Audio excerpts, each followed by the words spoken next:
Good morning. TMC knowledge में आपका स्वागत है। देखिए, ये प्राकृतिक संसाधन, ये इस चैप्टर का नाम है और ये हमने जो टॉपिक लिया हुआ है ये क्लास 10th का है। ये इसके पहले भी क्लास 10th के हमने संसाधन, भारत संसाधन और उनके उपयोग नाम से एक चैप्टर हमने कराया था आपको। तो ये उसी का दूसरा पार्ट है, यानी कि ये अब इसमें बारी बारी से सभी संसाधनों के बारे में पढ़ना है। उस वीडियो में आपने प्रमुख संसाधनों के विषय में जाना था कि संसाधनों के कितने प्रकार हैं। तो उसमें से ये पहला जो है यानी कि प्राकृतिक संसाधन, और उसमें हम पढ़ेंगे आज भूमि संसाधन के बारे में। तो क्लास 10th का ये ज्योग्राफी का एक चैप्टर है और जिसको हम पहले चैप्टर के अंतर्गत ही है। ये प्राकृतिक संसाधनों में अब सबसे पहले जो है कि हम भूमि संसाधन के बारे में पढ़ेंगे। तो आइए देखते हैं भूमि संसाधन से संबंधित महत्वपूर्ण बातों को। इसमें हम एक एक लाइन को समझेंगे।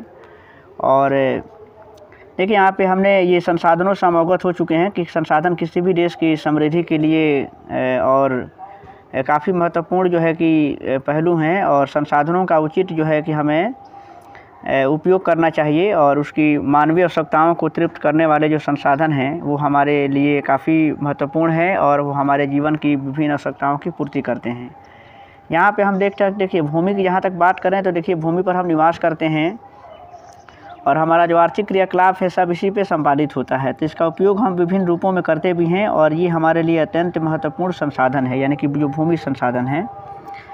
अब देखिए, भूमि संसाधन जो है कि प्राकृतिक संसाधन है, और देखिए कृषि, वानिकी, पशुचारण, मत्स्य, खनन, वन्य जीव, परिवहन, संचार जैसी आर्थिक क्रियाएँ जो हैं वो भूमि पर ही संपन्न होती हैं। ये हमारे एक तरह से मौलिक संसाधन भी हैं। अगर भूमि संसाधन ही ना रहें तो फिर हमारा अस्तित्व भी ना रहेगा। और इसके बावजूद यह जो है कि एक उपयोगी होने के साथ साथ सीमित संसाधन भी हैं, यानी कि भूमि संसाधन जो है वो सीमित है, यानी कि अगर हमें भी इसका सावधानीपूर्वक और नियोजित ढंग से इसका उपयोग करना चाहिए। अब देखिए, यहाँ पे जो कुछ दिखाया गया है कि देखिए डायग्राम के माध्यम से कि जो पृथ्वी है तो उसके भौतिक स्वरूप को दिखाया गया है। जैसे देखिए, पृथ्वी पर भूमि संसाधन के कई भौतिक स्वरूप हैं, यानी कि जैसे पर्वत के रूप में है, पठार और मैदानी इलाकों के रूप में है। तो निम्न भूमि और घाटियाँ इत्यादि, ये कई प्रकार की मतलब ये भूमि संसाधन के भौतिक स्वरूप हैं, और ये अलग अलग जलवायु में इसका स्वरूप भी अलग अलग होता है। देखिए, यहाँ पे दिया हुआ है कि कुल उपलब्ध भूमि के लगभग 43% भाग पर मैदान का विस्तार है, यानी कि भारतीय भूमि का ये विवरण है कि कुल जो भारतीय भूमि है उसके 43% भाग पर जो है कि वो मैदान का विस्तार है। और इसके बाद जो कृषि उद्योग के विकास के लिए उपयोगी हैं, 30% जो हिस्सा है वो पर्वतीय क्षेत्र का है। यानी कि देखिए, यहाँ पर भी ये दिखाया गया है कि देखिए ये जो है पर्वतीय भाग जो है, ये जो पिंक कलर से जो पेंट किया गया है, देखिए तो पर्वतीय जो इलाका यहाँ से देखिए संकेत दिया हुआ है तो 30% है। ये जो वाइट कलर है यानी कि पठार है और वो 27% भाग पर है। और ये जो ग्रीन दिख रहा है यानी कि ये क्या है कि ये मैदानी भाग हैं, और ये कुल 43% भाग जो है कि वो हमारे पृथ्वी का है, यानी कि भूमि संसाधन का। अब इसी को हम आगे देखेंगे यहाँ से। अब यहाँ से देखते हैं कि मृदा का निर्माण देखेंगे, यानी कि वही भूमि का निर्माण कैसे होता है। तो देखिए, मृदा परितंत्र का एक महत्वपूर्ण घटक है और असंगठित पदार्थों से निर्मित जो है कि ये पृथ्वी की सबसे ऊपरी परत मृदा कहलाती है। मिट्टी या मृदा सर्वाधिक महत्वपूर्ण नवीकरणीय प्राकृतिक संसाधन है, यानी कि आपको इसमें भी ध्यान देना है कि मृदा किस प्रकार की संसाधन है, तो नवीकरणीय संसाधन है। और यह न केवल पौधों के विकास का माध्यम है बल्कि पृथ्वी पर जो विविध जीव समुदाय हैं उनके पोषण का भी कार्य करती है। मृदा में जो उर्वरता के मानव के आर्थिक क्रियाकलाप को प्रभावित करता है, और देश की जो नियति का निर्धारण भी मृदा के द्वारा होता है। तो यहाँ से देख सकते हैं कि मृदा एक जीवंत तंत्र है। और नेक्स्ट यहाँ पे नीचे जो लाइन है कि मृदा निर्माण कैसे होती है। देखिए, मृदा का निर्माण जो है कि एक लंबी अवधि में पूर्ण होने वाली जटिल क्रिया है। कुछ सेंटीमीटर गहरी मृदा का निर्माण में लाखों वर्ष लगते हैं। और देखिए, मृदा का निर्माण कैसे होता है, तो देखिए यहाँ पे है कि चट्टानों के टूटने, फूटने तथा भौतिक, रासायनिक और जैविक परिवर्तनों से मृदा का निर्माण होता है। और जो भूगोलविद हैं, यानी कि जो भूगोल के जो जानकार हैं, तो वो इसे काफ़ी धीमी प्रक्रिया मानते हैं कि मृदा का जो निर्माण है वो काफ़ी धीमी गति से होता है। और देखिए, ये इसके कारक हैं, प्रमुख कारक हैं, यानी कि इन कारकों के द्वारा ही मृदा का निर्माण होता है, जो आप आसानी से देख सकते हैं। अब देखिए, मृदा का हम देखेंगे कि मृदा के प्रकार और उनके वितरण पर थोड़ा सा ध्यान देंगे कि देखिए, मृदा जो है भारत में उच्चावच भूमि आकृति और जलवायु एवं वनस्पतियों में पर्याप्त विभिन्नता पाई जाती हैं और जिसकी वजह से यहाँ पे 6 प्रकार की मिट्टियाँ पाई जाती हैं। भारत में जो है कि मृदा के जो विभिन्न प्रकार हैं उसमें 6 प्रकार की मृदाएं विकसित हुई हैं और ये भूमि संसाधन की गुणवत्ता के आधार पर इसका वर्णन हम नीचे करेंगे और धीरे धीरे जैसे कि एक एक करके उसको पढ़ना है। अब देखिए यहाँ पर सबसे 6 प्रकार की मृदा हो गई, यानी कि भारत में कुल 6 प्रकार की मिट्टी पाई जाती हैं और इसमें पहला जो है यानी कि जलोढ़ मृदा के बारे में हम लोग पढ़ेंगे आज। देखिए जलोढ़ मृदा जो है कि ये भारत में, यहाँ से ध्यान से देखना होगा, एक एक लाइन काफ़ी महत्वपूर्ण है। जलोढ़ मृदा जो है यह मृदा भारत के विस्तृत रूप से यानी कि भारत में विस्तृत रूप से ये फैली हुई हैं और सर्वाधिक महत्वपूर्ण ये मृदा है। उत्तर भारत का मैदान पूर्णतः जलोढ़ से निर्मित है जो कि हिमालय की 3 महत्वपूर्ण नदी प्रणालियों जैसे कि सिंधु, गंगा और ब्रह्मपुत्र द्वारा लाए गए जलोढ़ के निक्षेप से बना हुआ है। यानी कि भारत का जो मैदान है, उत्तर भारत का जो मैदान है वो जलोढ़ से बनता है और जो 3 जो हम महत्वपूर्ण जो नदी प्रणालियाँ हैं सिंधु, गंगा और ब्रह्मपुत्र, उसके द्वारा जो जलोढ़ मिट्टी का जो निक्षेप लाया गया है उनके द्वारा ये इस मिट्टी का निर्माण हुआ है। देखिए ये राजस्थान एवं गुजरात में भी एक संकरी पट्टी के रूप में इस मृदा का प्रसार है। यानी कि संकरी का मतलब काफ़ी पतली एक मतलब जो लंबी पट्टी है जिसका प्रसार जो है कि वो जलोढ़ के रूप में है। पूर्वी तटीय मैदान स्थित महानदी, गोदावरी, कृष्णा और कावेरी नदियों द्वारा निर्मित डेल्टा का निर्माण जलोढ़ से ही जुड़ा हुआ है। यहाँ से सभी जो है कि ये कॉम्पिटेटिव जो पॉइंट देखिए दिए हुए हैं कि कहाँ इसका क्या स्थिति है, किन किन क्षेत्रों में पाई जाती हैं। तो कुल मिलाकर देखिए भारत में लगभग 6.4 हेक्टेयर यानी 6.4 हेक्टेयर जो करोड़ हेक्टेयर जो क्षेत्र है वो जलोढ़ मृदा फैली हुई है भारत के कुल भूमि पर ये दिया हुआ है।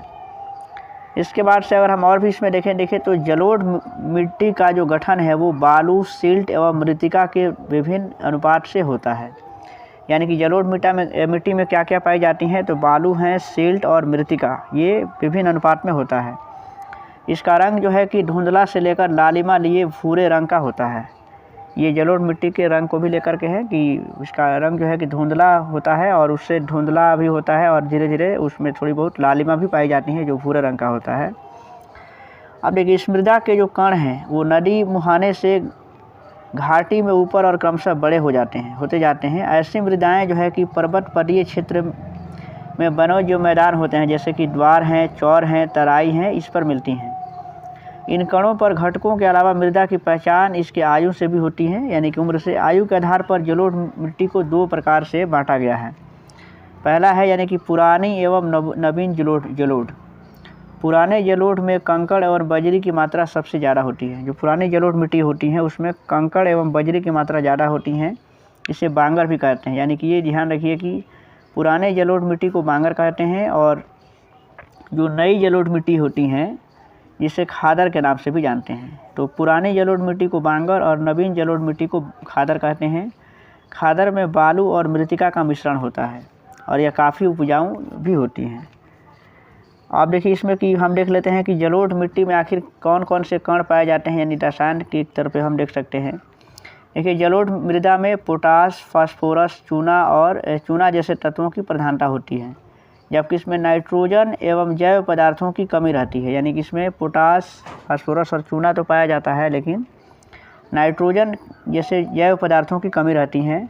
और यह मिट्टी जो है कि गन्ना यानी कि जो ईख की खेती होती है, चावल, गेहूँ, मक्का, दलहन जैसी फसलों के लिए काफ़ी उपयुक्त मानी जाती है। अधिक उपजाऊ होने के कारण इस मिट्टी पर गहन कृषि भी की जाती है और यहाँ जनसंख्या घनत्व भी काफ़ी ऊंचा होता है। अब देखिए यहाँ पे दिया हुआ है कि उत्तर बिहार में जो बालू प्रधान जलोढ़ हैं उसको दियरा भूमि के नाम से भी जानते हैं और यह मक्का की कृषि के लिए काफ़ी प्रसिद्ध होता है, विश्व में प्रसिद्ध है। क्योंकि दियरा जो क्षेत्र होता है उसमें बालू माने उस वैसी जलोढ़ मिट्टी में वो बालू की प्रधानता होती है और वहाँ पर मक्का की कृषि जो है कि अधिकतर होती हैं। देखिए अब इसमें अगला जो नेक्स्ट जो मिट्टी के प्रकार हैं यानी कि दूसरी प्रकार की जो मिट्टी है उसे काली मृदा कहते हैं, यानी कि काली मिट्टी। और देखिए इस मिट्टी का रंग काला होता है जो इसमें उपस्थित एल्युमिनियम और लौह यौगिकों के कारण है। यानी काली मिट्टी का रंग जो काला क्यों होता है तो उसमें उपस्थित जो एल्युमिनियम और लौह यौगिक जो पाए जाते हैं उसके कारण इसका रंग काला होता है। और देखिए यह कपास की खेती के लिए सबसे उपयुक्त मानी जाती है। और जिस कारण इसे काली कपासी मृदा के नाम से भी जानते हैं। और भारत में यह मृदा लगभग 6.4 करोड़ हेक्टेयर भूमि पर फैली हुई है, जो खास तौर पर दक्कन के लावा प्रदेश यानी कि दक्कन के जो लावा प्रदेश हैं, यानी कि जैसे कि महाराष्ट्र हैं, जैसे महाराष्ट्र, गुजरात, कर्नाटक, आंध्र प्रदेश और तमिलनाडु राज्यों में विस्तृत हैं, यानी कि दक्कन के क्षेत्रों में पाई जाती हैं। इस मिट्टी का जो निर्माण है वो सैलों एवं ज्वालामुखी के विशाल लावा के विघटन से होता है। इस मृदा का स्थानीय नाम रेगुर भी है, यानी कि काली मृदा को ये रेगुर भी कहते हैं, रेगुर मृदा के नाम से जानते हैं। और ये प्रश्न कई बार कॉम्पिटिटिव एग्जाम्स में भी पूछे गए हैं। बोर्ड की परीक्षाओं में भी ये सवाल पूछा जाता है कि काली मिट्टी को किस नाम से जानते हैं। तो इसके बाद से देखिए, इस मिट्टी की सबसे बड़ी विशेषता क्या है कि इसमें नमी धारण करने की क्षमता सबसे ज़्यादा होती है, यानी कि इसमें नमी जो है कि बहुत अधिक दिनों तक रह सकती हैं। और यह मृदा कैल्शियम कार्बोनेट, मैग्नीशियम, पोटाश और चूना जैसे पौष्टिक तत्वों से परिपूर्ण होती हैं। यानी इसमें कैल्शियम कार्बोनेट, मैग्नीशियम, पोटाश और चूना जैसे तत्व होते हैं, और किंतु फास्फोरस की इसमें कमी रहती है। शुष्क या गर्म मौसम में इसे दरारें पड़ जाती हैं, जिससे अच्छी तरह से वायु का मिश्रण हो जाता है, किंतु गीली होने के साथ ही यह मृदा चिपचिपी भी हो जाती है, जिससे जुतना संभव नहीं होता है। अतः मानसून के प्रथम बौछार में ही इसमें जुताई कर दिया जाता है, और कम वर्षा के क्षेत्रों में भी अत्यधिक आक्षीकृत होने के कारण बिना सिंचाई के भी इसमें कपास की खेती सबसे अच्छे तरीके से यानी कि काफ़ी अच्छी होती है, और यह कपास की खेती के लिए काफ़ी उपयुक्त मिट्टी है, यानी कि काली मृदा। इसके अतिरिक्त देखा जाए तो यह मृदा जो है कि गन्ना, प्याज, गेहूं और फलों की खेती के लिए भी अनुकूल मानी जाती हैं। लेकिन नेक्स्ट जो है, यानी कि अगली जो प्रकार की जो मृदा है, यानी कि मृदा की जो नेक्स्ट जो टाइप है, यानी कि अगला प्रकार है, वो है लाल एवं पीली मृदा। तो देखिए, इसके विषय में भी जानते हैं कि लाल और पीली मृदा की क्या क्या विशेषताएं हैं और ये कहाँ पाई जाती है। देखिए, इसमें इस प्रकार की जो मृदा होती हैं वो इसका विकास प्रायद्वीपीय पठार के पूर्वी एवं दक्षिणी हिस्से में रावेदार आग्नेय चट्टानों द्वारा सामान्यतः 100 सेंटीमीटर से कम वर्षा वाले क्षेत्रों में हुआ है। यानी कि इसका जो विकास हुआ है प्रायद्वीपीय पठार के पूर्वी और दक्षिणी हिस्सों में हुआ है, और जो रावेदार आग्नेय चट्टानों द्वारा हुआ है, इसमें 100 सेंटीमीटर से कम वर्षा वाले क्षेत्रों में ऐसी मिट्टी जो है कि इसका निर्माण होता है। और इस मृदा में लौहांश की मात्रा के कारण इसका रंग लाल हो जाता है। यानी इस मृदा में जो है कि लौहांश का मतलब हुआ कि लौह अंश यानी कि लोहे की मात्रा पाई जाती हैं, और जिसके चलते इसका जो रंग है वो लाल हो जाता है। और नेक्स्ट है कि जल योजन के पश्चात यह मृदा पीले रंग की हो जाती हैं, और मूल रूप से यह ग्रेनाइट, ग्नीस जैसे रावेदार आग्नेय चट्टानों के विघटित एवं रूपांतरित होने से बनता है। यानी कि यह मिट्टी जो है मुख्य रूप से ग्रेनाइट, नीस जैसे रावेदार जो आग्नेय चट्टान हैं उसके विघटन से ऐसी मृदा का निर्माण होता है। और इसका जो विस्तार है वो भारत के कुल कृषि भूमि के 7.2 यानी कि 7.2 करोड़ हेक्टेयर भूमि पर पाया जाता है। इसके पहले अभी हमने देखा कि जो काली मृदा है और जलोढ़ मृदा है उसका जो विस्तार है वो 6.4 करोड़ हेक्टेयर पर था, जबकि इसका विस्तार जो है कि उससे ज़्यादा है। लाल या पीली मृदा का प्रसार तमिलनाडु, कर्नाटक, गोवा, दक्षिण पूर्व महाराष्ट्र, आंध्र प्रदेश, उड़ीसा, छोटनागपुर पठार एवं मेघालय पठार के क्षेत्रों में पाई जाती हैं। यानी कि देखिए, इन क्षेत्रों में ये लाल और पीली मृदा पाई जाती हैं। नेक्स्ट है कि जैव पदार्थों की कमी के कारण जो है कि यह मृदा जलोढ़ एवं काली मृदा की अपेक्षा कम उपजाऊ होती है। इसमें जैव पदार्थों की कमी होती है, और जिसके चलते यह जो है कि जलोढ़ और काली मृदा की अपेक्षा थोड़ी कम उपजाऊ होती हैं। उर्वरकों का उपयोग करके इसकी उत्पादकता को हम बढ़ा सकते हैं। और इस मृदा में सिंचाई की व्यवस्था कर दिया जाए तो इसमें चावल, ज्वार, बाजरा, मक्का, मूंगफली, तंबाकू और फलों का उत्पादन इस पर भी किया जा सकता है। तो ये हमारे लिए ये देखिए 3 अभी मिट्टियों के प्रकार यानी 3 प्रकार की मृदा का इसमें हमने अभी अध्ययन किया। इसके बाद अभी नेक्स्ट और 2-3 मृदाएँ जो हैं उसको हम नेक्स्ट वीडियो में अपलोड करेंगे। तो आपकी जानकारी के लिए बता दें कि ये क्लास 10th यानी कि जो NCERT पैटर्न पर हैं, यानी कि क्लास 10th के ज्योग्राफी का ये चैप्टर है, भूमि संसाधन से लिया गया था। और इसके पहले भी हमने इसके लिए वीडियो बनाए हैं संसाधनों पर। उसके बाद से फिर जो है कि कृषि से संबंधित इसमें कम से कम 4-5 वीडियो हैं, आप उसे अवश्य देखें। और यहाँ तक हो सके आप हमारे वीडियो को लाइक कीजिए, शेयर कीजिए और अपने सुझाव को कमेंट में भी आप दे सकते हैं।